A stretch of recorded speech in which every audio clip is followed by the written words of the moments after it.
තරඟ පහකින් යුත් 20 තරඟාවලියේ අවසන් තරඟය ඊයේ පැවැත්වුණේ තරඟාවලියේම ජය ඉන්දියා කාන්තා කණ්ඩායමට හිමි වී ඇති මොහොතකයි. පළමු තරඟ හතරම පරාදෝ ශ්‍රී ලංකා කාන්තා කණ්ඩායම මේ තරඟයට පිවිසී නම්බුව ආරක්ෂා කර ගැනීමටයි. ඒ අනුව තරඟයේ කාසිවාසී ජයග්‍රහණය කරපු චමරි අතපතු තීරණය කළේ මුලින්ම පන්දු යැවීමටයි. ඒ අනුව ප්‍රතිකරණය ආරම්භ කළ ඉන්දියා කාන්තා කණ්ඩායම සාර්ථක ආරම්භයක් ලබා ගත්තේ නැතත් මැද පෙළ සාර්ථක වූ නිසා ඔවුන් පන්දු වාර 20 නිමාවනයට කඩලු 7ක් දැවී ලකුණු 175ක් රැස් කළා. මෙහිදී ඉන්දියා කණ්ඩායම වෙනුවෙන් වැඩිම ලකුණු ලාභියා වුණේ නායිකා කවුර්. ඒ පන්දු 43කදී ලකුණු 68ක් ලබාගෙන පන්දයේදී ශ්‍රී ලංකා කාන්තා කණ්ඩායම වෙනුවෙන් සෙව්වන්දී දිල්හාරි සහ චමරි අතපතු අතරේ කඩුල් දෙක බැගින් බෙදී ගියා.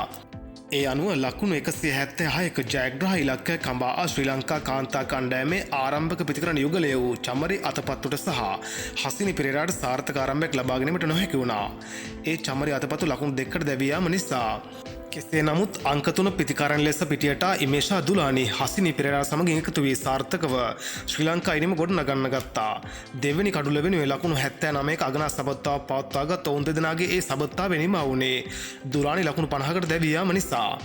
කෙසේ නමුත් අනෙක් ප්‍රතිකාරණයන්ගේ දුර්වල ප්‍රතිකරණය නිසා ශ්‍රී ලංකා කාන්තා කණ්ඩායමට ලබා ගැනීමට හැකි වුණේ කඩලු 7ක් දැවී ලකුණු 160ක් පමණයි.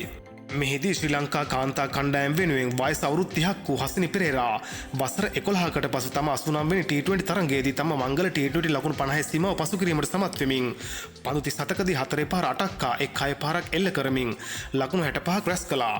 ඒ වගේම ඉමේෂා දුලානි පන්දු 39කදී 4 පාර 8ක් සමගින් ලකුණු 50ක් රැස් කළා. ඒ අනුව තරඟ පහකින් යුතු T20 තරඟාවලියේම තරඟ 5ට බිඳුවක් ලෙස ශ්‍රී ලංකා කාන්තා කණ්ඩායම අන්ත පරාජයකට පත් වුණා. කෙසේ හෝ මේ තරඟාවලියේ වැඩිම ලකුණු ලාභිනිය ඉන්දියා ආරම්භක ප්‍රතිකාරණී සෆාලි වර්මා වුණා. ඒ ලකුණු 241ක් ලබාගෙන ඒ වගේම දෙවනි ස්ථානය දිනා ගැනීමට හසිනි පෙරේරා සමත් වුණා. ඒ ලකුණු 165ක් ලබාගෙනයි. කෙසේ හෝ තරගයෙන් පස්සේ ශ්‍රී ලංකා කාන්තා කණ්ඩායමේ නායිකා චමරි අතපතු කනගාටුවෙන් කීවේ මෙහෙම දෙයක්. අපි අපේ හොඳම ක්‍රිකට් එක ක්‍රීඩා කළේ නෑ කියලා පිළිගන්න ඕනි.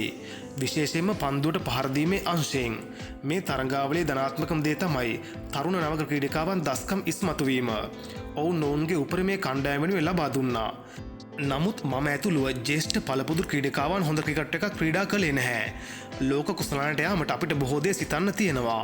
නමුත් ඉදිරි මාස කිහිපෙදී අපි හොඳින් පුහුණු වෙලා කණ්ඩායම හොඳින් ක්‍රීඩා කරන්න බලාපොරොත්තු වෙනවා. නමුත් අපි මාස 6-7කට කලින් හොඳ ක්‍රිකට් එකක් ක්‍රීඩා කළා.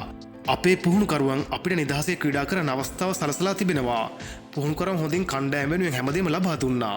නමුත් ප්‍රතිඵලය ඔවුන් සිතන මාර්ගයට ගියේ නැහැ. මේ වගේ ක්‍රිකට් ගැන හැමදේම බලාගන්න ක්‍රිකට් වන් අපිව සබ්ස්ක්‍රයිබ් කරලා එකතු වෙන්න.